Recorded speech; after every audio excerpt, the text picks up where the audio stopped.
Bonjour, chers frères et sœurs, c'est toujours pour moi un véritable plaisir d'échanger avec vous. Chers frères et sœurs, il y a des turfeurs du régime de M. Biya qui inondent les réseaux sociaux pour dire qu'il ne faudrait pas qu'il y ait un vieux à la tête de notre pays en 2025, que le peuple camerounais doit choisir un jeune, qu'il faut que M. Biya et M. Kamto prennent leur retraite. C'est ce qu'ils sont en train de dire. Ce sont les turfeurs du régime de M. Biya qui le disent. Donc c'est comme s'ils se réveillaient d'un long sommeil. Quand M. Biya vieillissait, il ne voyait pas. Ils continuent à les lire. C'est aujourd'hui qu'ils se rendent compte que l'âge peut jouer un rôle important dans le choix de nos dirigeants. Mais en fait, ils le disent parce que M. Biya n'incarne plus l'avenir. Il ne fait plus partie de l'avenir, chers frères. Ils le savent que son régime et lui seront balayés en 2025.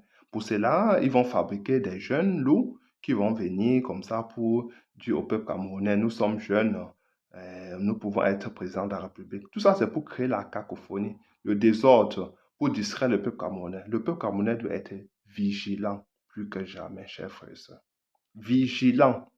Quand vous regardez notre pays aujourd'hui, qui vit des crises multiformes, crise institutionnelle, crise sécuritaire, crise économique, crise politique, crise sociale. Pensez-vous qu'un jeune qui n'a aucune expérience, qui est encore en location, qui n'a jamais travaillé pour soi-même, peut diriger notre pays? Réveillez-vous. Très rapidement, réveillez-vous. Il y a des gens au Cameroun qui ont pour premier métier le fait d'être député, d'être maire. Vous pensez que ces gens peuvent être présidents de la République dans notre pays pour venir mettre la main dans les caisses de l'État pour pouvoir se construire leur demeure? Nous n'avons pas besoin de ça, chers frères et sœurs. Certains vont me dire que mais il y a des jeunes présidents en France, en Belgique et partout ailleurs. Oui, là-bas, il y a des jeunes présidents parce qu'il y a des institutions fortes. Il y a déjà des infrastructures routières, hospitalières. Il y a des ponts partout. Le réseau ferroviaire, ferré est déjà constitué. Il y a les trams, les métros partout. Le système éducatif est déjà en place. Le, le peuple a déjà accès à des produits de première nécessité, l'eau, l'électricité, les denrées alimentaires. Au Cameroun, il faut refaire tout. Nous n'avons rien, chers frères et sœurs. Il faut reconstruire toutes nos infrastructures. Les Camerounais n'ont pas. Le Cameroun, c'est un pays très pauvre, très endetté. Nous avons besoin d'un nombre, d'une certaine étoffe, d'une certaine épaisseur pour venir changer notre pays. Quand vous voyez souvent en France, ils font souvent leur débat, là, débat présidentiel.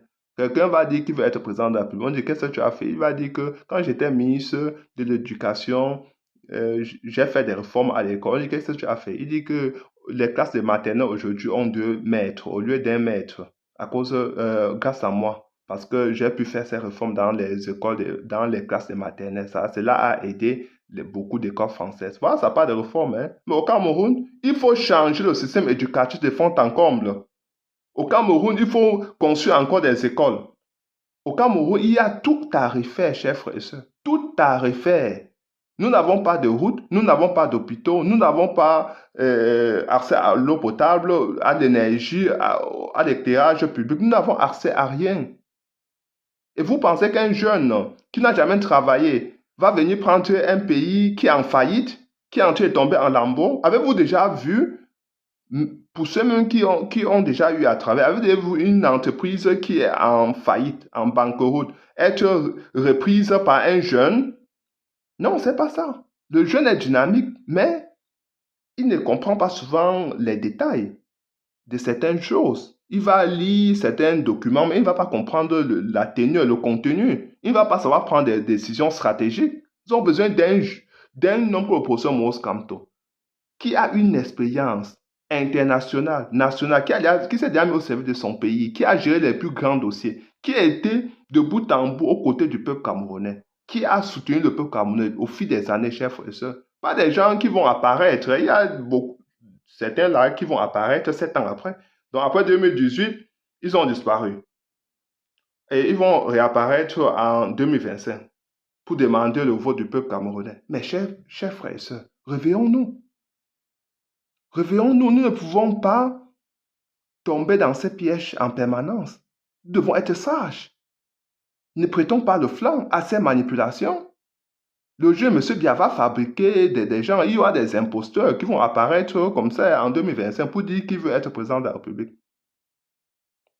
Tout ça pour distraire le peuple camerounais, pour que les voix du peuple camerounais soient départagées. Chers frères, il n'y a que le professeur Moskamto aujourd'hui qui partage les valeurs républicaines avec vous, qui veut se mettre à votre service, qui se combat pour vos intérêts, qui se bat, je veux dire, pour vos intérêts. Il n'y a que lui aujourd'hui, chers frères et sœurs. Donc ne commettez pas l'erreur de dire que vous allez regarder autre candidat. C'est de la poudre aux yeux. C'est tout simplement de la poudre aux yeux. Ils n'ont rien à vous offrir. S'ils ne se sont pas battus pour vous pendant 7 ans, qui se sont passés très rapidement, c'est pour aujourd'hui. Le professeur Moskamto a été là de bout en bout. Alors que je vous parle, beaucoup de militants du MS sont toujours en prison. Parce que le professeur Moskamto a été toujours à l'avant-garde. Il a toujours été là pour interpeller au jeu M. Biya, pour qu'il respecte ses engagements, pour qu'il respecte les droits de l'homme, pour qu'il incarne son devoir régalien, qui est celui de veiller sur le peuple camerounais. Voilà ce qui est important, chers frères et sœurs. Nous devons faire très attention, pas tomber dans les pièges de ce régime. Mais ne pensez pas que tout vieux peut être président de la République. Et d'ailleurs, avant d'y arriver même de ce côté-là, on dit que il faut que les turfeurs du régime, M. Banou, disent que non, c'est un jeune qui doit être au président aujourd'hui. Mais M. Biaka, il est arrivé au pouvoir, il avait 49 ans. Regardez le niveau le niveau de développement de notre pays. Il a pris un pays à revenu intermédiaire, il est en train de nous le remettre aujourd'hui, je veux dire, après l'avoir rendu un pays pauvre, très endetté. C'est ça qui se passe. Donc, M. Biya, c'est qu'un échec cuisant aujourd'hui. Étant même jeune, M. Biya n'allait pas inspecter les chantiers d'envergure. Donc, quand il posait la première pierre, il disparaissait. Alors que Swaijo, il était toujours là sur le terrain. Aïdjo, c'était un chef chantier. Pour ça, Moussanto sera un véritable chef chantier. Il sera là sur le terrain pour contrôler le niveau d'avancement des travaux. C'est ça qu'on a besoin aujourd'hui en Afrique. Un président proactif, dynamique, qui doit veiller au grain, qui doit être là, parce qu'on sait que pour changer la mentalité, il faudra du temps. Donc, il faut un président qui est aux aguets, qui va sur le terrain vérifier, inspecter, faire des inspections inopinées même, qui surprennent tout le monde pour vérifier l'état d'avancement de construction de nos infrastructures. C'est ce que le professeur Moskamto fera une fois arrivé à la magistrature suprême en 2025. Monsieur Bien, il n'a jamais fait, même quand il était jeune. Et même quand tu es jeune chef, tu as tellement une vie devant toi que tu peux devenir dictateur. Je ne souhaite la mort de personne, mais le professeur Moskamto est déjà en train de rapprocher 70 ans. Je crois qu'il a déjà 70 ans. Donc vous comprenez qu'il ne peut pas être dictateur. Il va venir pour mettre en place des institutions fortes. Il va mettre en place une architecture institutionnelle qui va servir de socle pour nous, chers frères et sœurs, des référentiels pour nous, pour que nous puissions nous appuyer sur ça pour nous développer davantage. Il va mettre des bases de la vraie démocratie avant de s'en aller, chers frères et sœurs. Voilà la vérité. C'est ça que le professeur Moskamto veut faire. Il ne vient pas au pouvoir pour s'éterniser. Quand vous voyez le Ghana, c'est un pays là qui qui vivait toujours beaucoup de coups d'État. À un moment donné, tout s'arrête. C'est parce qu'à un moment donné, il y a eu des hommes forts par leur vision, qui sont arrivés et ils ont mis fin à cela. Après leur mandat, ils ont laissé le pouvoir, laissant la place aux autres. Ils ont fait des réformes, ils sont quittés. Et cela a servi de jurisprudence. Cela a servi de base forte pour tous les autres. Parce qu'on a besoin de quelqu'un de cette épaisseur, de cette étoffe, que le professeur Maurice Kamto, cher frère et soeur. Donc, pour ma part, ce n'est pas tout personne vieux qui doit être président de la République. Si on dit vieux, ce n'est pas ça. Je dis qu'il faut que tu aies des compétences avérées, que tu as déjà prouvées. Pas parce que je fais partie déjà de ceux qui pensent que ce n'est pas toujours vrai que l'âge donne la sagesse, ou bien l'âge est synonyme à la sagesse. Non, non, non, non. C'est pas vrai. Regardez les turfeurs du régime, M. Biya. Avez-vous l'impression qu'ils sont devenus sages au fil des années? Non, ils se sont empirés. Ils sont devenus, disons qu'ils sont de, oui, ils torturent davantage maintenant. En 82, ils torturaient moins. Aujourd'hui, ils torturent davantage, ok? Même déjà, le temps, ils torturaient. Mais je veux dire qu'ils ont dilapidé tous les ressources du pays au fil des années. Ils ont appauvri le peuple camerounais. Notre pays est en décadence totale. Et notre pays est en train de tomber en lambeaux devant nous. Nous sommes au bord du précipice. C'est à cause de ce régime. Donc, ils sont devenus performants dans la destruction de notre pays. Notre pays est en train d'essayer de détricoter devant nous. C'est ce qu'ils ont fait. Voilà leur expérience. Voilà leur bilan. Bilan désastreux. Et vous pensez-vous véritablement que des gens d'un certain âge, si l'âge donnait de la sagesse, si l'âge donnait toujours de la sagesse, pensez-vous vraiment qu'ils pouvaient être là en train de torturer des jeunes Camerounais, torturer leurs compatriotes? Je ne pense pas. Donc, ça ne doit pas vous surprendre. Et des jeunes, si quand vous voyez des personnes âgées qui sont toujours, qui n'ont acquis aucune sagesse au fil des années, ce sont des gens qui ont grandi sans jamais écouter. Ça veut dire que ce sont des gens, quand ils avaient 5 ans, 7 ans, 8 ans, ils grandissaient sans jamais écouter des conseils. Ils n'écoutaient pas des personnes, ils n'écoutaient pas ceux des plus sages qui étaient à côté. Ils n'écoutaient personne en fait.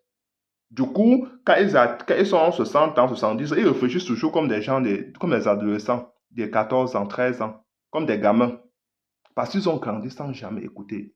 Et quand vous voyez ce régime-là, régime sourd, ils pensent avoir la science infuse. Ils n'écoutent personne. 40 ans après, ils sont en train de commettre les mêmes erreurs. Nous, ils s'embourbent toujours. Ils se sont recroquevillés sur eux-mêmes. Ils croient qu'ils n'ont pas besoin des autres pour diriger le pays. Parce qu'ils veulent en profiter pour capter tous les ressources du pays, pour eux et pour leur famille. Voilà ce qui s'est passé, chers frères. Ils n'écoutent personne. Des gens comme ça, même quand ils ont 60 ans, 70 ans, 80 ans, ils font toujours agir comme des petits gamins, comme des petits enfants. Parce qu'en grandissant, ils n'ont pas écouté. Des gens qui grandissent, la sagesse, je veux dire, l'âge donne la sagesse quand on grandit en écoutant les plus sages. C'est ça la vérité. Si vous avez grandi sans jamais écouter, à 70 ans, vous allez toujours vous comporter comme des gamins. Et c'est ce que ce régime nous sait. Ils n'ont jamais écouté ces gens qui sont au pouvoir. Donc, chers frères et sœurs, je vous dis une fois de plus, notre pays est tellement en crise, des crises multiformes, que nous n'avons pas besoin d'un jeune fabriqué par le régime, M. Biya.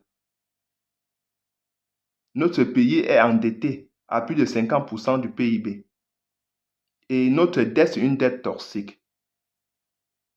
On va nous dire que la Côte d'Ivoire s'est aussi endettée. Oui, la Côte d'Ivoire s'est endettée pour construire des infrastructures qui produisent de la richesse, de la valeur ajoutée. Parce qu'on dit toujours que ce n'est pas la dette qui est en soi un problème. C'est ce qu'on en fait de la dette. La vitesse avec laquelle nous sommes en train de nous endetter aujourd'hui est largement supérieure à la vitesse avec laquelle nous sommes en train de créer de la richesse au Cameroun. On crée d'abord quelle richesse? Est-ce que le Cameroun est industrialisé? Est-ce que aujourd'hui le cadre est tel que que le Cameroun puisse attirer les investisseurs nationaux et étrangers? Il n'en est rien. Il n'en est rien. Tant qu'il n'y ait pas changement de leadership au sommet de l'État, le Cameroun va continuer à tomber et finalement disparaître. Nous avons besoin, chers frères et sœurs, de nous mobiliser très rapidement avant qu'il ne soit tard. Nous avons besoin d'un homme de la cabine de professeur Mostramp qui va venir lancer un vaste chantier au Cameroun. Au Cameroun, c'est un vaste chantier où, lui, le professeur Mostramp, sera un chef chantier. Il va lancer la construction des infrastructures routières, hospitalières, partout. Il va être là pour construire ces infrastructures-là très rapidement, pour changer le quotidien des Camerounais très rapidement. Les Camerounais souffrent. Regardez Douala, les Beskineux inondent les routes, ils sont partout. 80% des Camerounais fonctionnent dans l'informel. C'est la malnutrition. Ils ne mangent pas 3 repas par jour. Ils ne parviennent pas à se soigner. Il n'y a pas d'hôpitaux, il n'y a pas de route. Regardez le Cameroun aujourd'hui. C'est la misère. Ah, chers frères et sœurs, que ça fait mal. Que ça fait mal. D'autant que nous savons que les Camerounais sont talentueux, qu'ils ont un potentiel énorme, qu'ils sont dynamiques, qu'ils sont en train de se battre tous les jours pour mettre le repas sur la table pour leurs enfants, pour envoyer les enfants à l'école. Même malheureusement, ils ont au sommet de leur pays un irresponsable, des irresponsables, un régime irresponsable, un régime qui n'a aucune vision pour le pays, chers frères et sœurs. C'est grave, c'est grave, c'est grave. Chers frères et sœurs, partagez cette vidéo, abonnez-vous et surtout, n'oubliez pas d'aller accomplir votre devoir citoyen. Vous inscrivez massivement sur ce territoire, votez massivement pour ce Moscam et être prêt à défendre votre vote. Voilà ce qui va nous libérer, chers frères et sœurs. Voilà ce qui va nous libérer. Notre pays est en train de mourir et vous voyez comment le jeu M. Biaké il arrivé au pouvoir. Notre pays, c'était un pays, avait une économie forte. Nous étions un pays à revenu intermédiaire. Après quelques années, nous sommes devenus un pays très pauvre, très endetté. Nous osons dire au FMI. Parce que quand M. Biya est arrivé au pouvoir, il a fait la même chose. Il a pris des jeunes qui venaient de sortir de l'ENAM. Il les a mis dans les entreprises comme directeurs, sous-directeurs. Et ces gens-là ont fait tomber les entreprises en un laps de temps. Quelques années seulement après, ils étaient obligés de mettre les clés sur les paillassons. Parce qu'ils n'avaient aucune vision, ils n'avaient aucune expérience. Ils étaient au sommet de l'État pour donner des ordres et non même les directives ou bien les recommandations. Donner des ordres sans aucune expérience. Et ce qui se passe aujourd'hui au Cameroun, vous avez vu, quelques années, les entreprises publiques et parapubliques avaient déjà disparu avec M. Biya. Il n'a pas su qu'on avait besoin des gens qui ont eu des expériences affirmées pour être au sommet de l'État, pour diriger les entreprises, je veux dire. Et c'est la même chose qui est faite aujourd'hui. On prend des gens qui viennent sortir les NAM, des jeunes, on les met préfets, sous-préfets. Après, on est surpris que l'instabilité est rampante dans toutes les strates de la société camerounaise, est partout au Cameroun. Parce que ce sont des gens qui sont sans expérience, qui sont seulement là. Et nous savons comment ils font pour entrer dans les grandes écoles, dans les écoles des NAM. C'est le népotisme, c'est la corruption. Ce sont des enfants de ces ministres-là, toujours, qui sont tout simplement positionnés. Il faut mettre fin à ceci, chers frères, ça fait mal. Mais nous devons aller exercer notre devoir citoyen en 2025 pour faire tomber ce régime. Bonsoir, chers frères et sœurs. Ciao.